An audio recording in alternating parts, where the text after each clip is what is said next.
Good morning students, मैं अनुराग मिश्रा, आपका social study का टीचर। आज हम लोग क्लास 7th के सोशल स्टडी के हिस्ट्री पार्ट का फर्स्ट चैप्टर, जिसका नाम है मिडिवल इंडिया, उसको इस वीडियो के माध्यम से पढ़ेंगे। स्टूडेंट्स, आपको पता है हिस्ट्री का जो पार्ट है ये वो काफी महत्वपूर्ण है। वैसे आपको इस चैप्टर को पहले भी कुछ ऐसे टॉपिक को मिलाकर पढ़ाया जा चुका है, लेकिन आपको इस चैप्टर को विस्तृत जानकारी देने के लिए और अच्छी समझ के साथ बताने के लिए हमने दोबारा इस वीडियो को आपके लिए बनाया है, ताकि आप इस चैप्टर को अच्छे से समझ सकें और इसके बारे में जान सकें।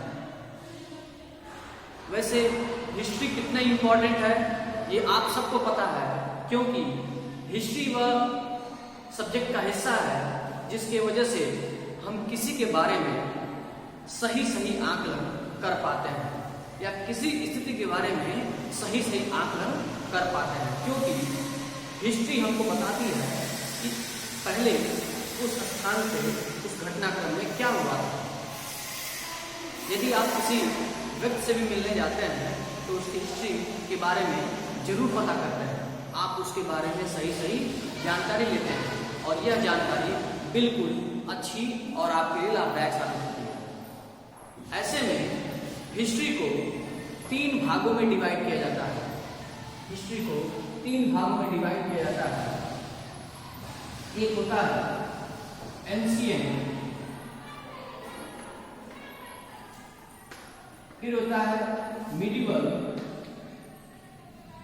फिर होता है मॉडर्न।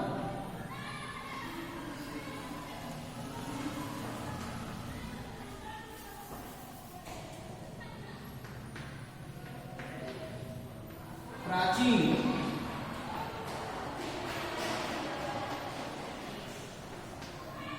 मध्यकालीन,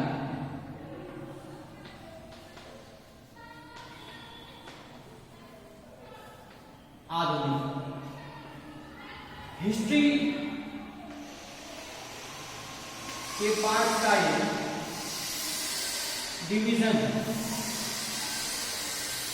आप यहां देखें तो प्राचीन इतिहास यानी एंशिएंट हिस्ट्री, यह काफी इतिहास का सबसे पुराना हिस्सा माना जाता है। कई बार ऐसे भी कहे जाते हैं कि हमारे पास एंशिएंट हिस्ट्री के कोई बेहतरीन अच्छे रिकॉर्ड नहीं है कि सही जानकारी प्राप्त हो सके। तो प्राचीन इतिहास तो कह सकते हैं इनके पास जानकारी के लिए हमको कुछ शिलालेखों, कुछ सिक्कों और अन्य सोर्सेस से जानकारी होती है। एक्चुअली कुछ ऐसे आर्ट फैक्ट्स भी हैं जो हमको जानकारी देते हैं, लेकिन सही कोई ऐसा रिटन रिकॉर्ड नहीं मिल पाता है। कुछ ऐसे माइथोलॉजिकल बुक्स के माध्यम से या स्पिरिचुअल बुक के माध्यम से कही जा सकती है, लेकिन साइंटिस्ट ऐसा मानते हैं कि इतिहास की सही गणना एक्चुअली फैक्ट से, रिटन फैक्ट से ही होती है। आज जो हम चैप्टर पढ़ने जा रहे हैं वो है मिडिवल इंडिया की हिस्ट्री, और ये तीसरा जो है वो मॉडर्न है यानी आधुनिक। हम जो आज का चैप्टर हम जो पढ़ने जा रहे हैं, आज का जो हमारा टॉपिक है वो है मिडिवल यानी मध्यकालीन। भारत के इतिहास के पक्ष में बात करें तो मध्यकालीन इतिहास दुनिया के इतिहास में सबसे महत्वपूर्ण माना जाता है। भारत का मध्यकालीन इतिहास सबसे महत्वपूर्ण घटनाक्रमों में यह लिया जाता है। मध्यकालीन इतिहास की जो घटनाक्रम है वो शुरुआत होती है 8वीं शताब्दी से 18वीं शताब्दी के बीच में, यानी 700 सेंचुरी से लेकर 1750 सेंचुरी के बीच में इस घटनाक्रम को मध्यकालीन इतिहास का नाम दिया जाता है। हम 800 सेंचुरी से 1800 सेंचुरी के बीच का जो 1000 साल का जो समय है वो बहुत ही महत्वपूर्ण माना गया है। क्योंकि इस 1000 समय में बहुत सारे ऐसे राजा, बहुत सारे ऐसे रूलर, बहुत सारे ऐसे घटनाक्रम हुए हैं जो काफी देश के इतिहास में महत्वपूर्ण स्थान रखते हैं। हम बात करें अनेक राजाओं की, उनके सीमाओं की, उनके राज्यों के अधिकार की, उनके बीच दो राजाओं के बीच हुए क्लैश की, युद्ध की, तरह तरह के नियम बदलाव की, सामाजिक परिवर्तन की, राजनीतिक बदलाव की, इन सभी बदलावों के बीच में जो है मध्यकालीन इतिहास एक बहुत महत्वपूर्ण स्थान रखता है इतिहास के क्रम में।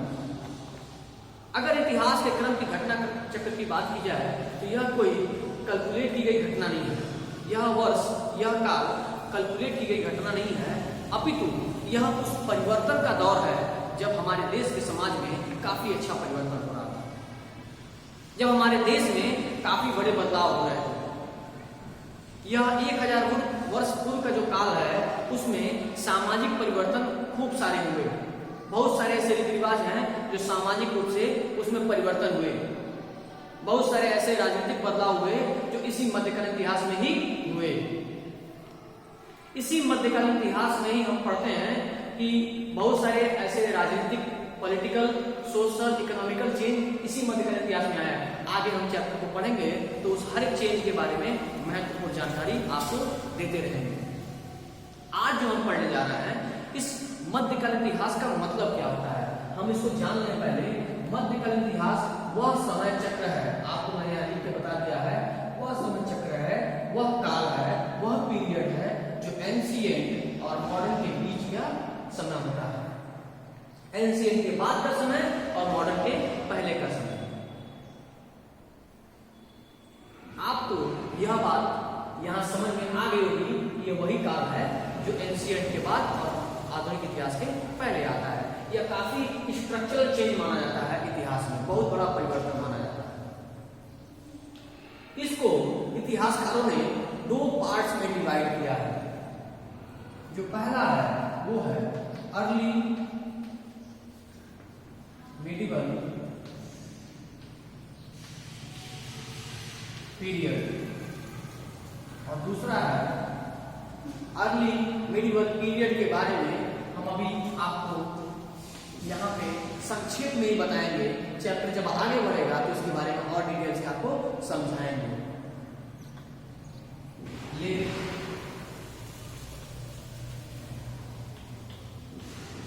मिडिवल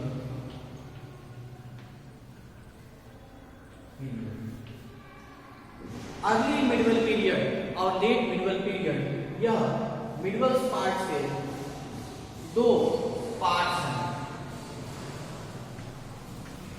यानी हम अगर बात करें तो मिडिवल को 2 भागों में बांटा जाता है। एक होता है अर्ली मिडिवल पीरियड और दूसरा होता है late medieval period. Early medieval period जिसको हम 8वीं सेंचुरी से 8वीं शताब्दी से काउंट करते हैं और यह 13वीं सेंचुरी तक आता है। यानी इस घटनाक्रम में अगर हम बात करें सही तो हम ऐसा कह सकते हैं यह 700 सेंचुरी से 1200 सेंचुरी, लगभग 1200 सेंचुरी के आसपास का समय माना जाता है। यह समय पावरफुल राजाओं यानी शक्तिशाली राजाओं के बारे में इस विषय में इस काल में इसके विषय में बात की जाती है। पावरफुल या शक्तिशाली राजा वे थे इस महत्वपूर्ण रूप से, ये भारत के तो ऐसे हर हिस्से में इनका साम्राज्य फैला हुआ था, लेकिन महत्वपूर्ण रूप से ये लोग सबसे ज्यादा शक्तिशाली थे दक्षिण भारत में, या कह सकते हैं दक्षिण पश्चिम भारत में सबसे ज्यादा शक्तिशाली थे। ये थे पल्लव्स, प्रतिहारास, राष्ट्रकूट, चोल्स और राजपूत। ये राजाओं का जो काल था ये सबसे महत्वपूर्ण था। इन राजाओं के काल में बहुत सारे ऐसे युद्ध हुए, बहुत सारे ऐसे राजनीतिक और सामाजिक बदलाव हुए जो इस काल को महत्वपूर्ण बनाता है।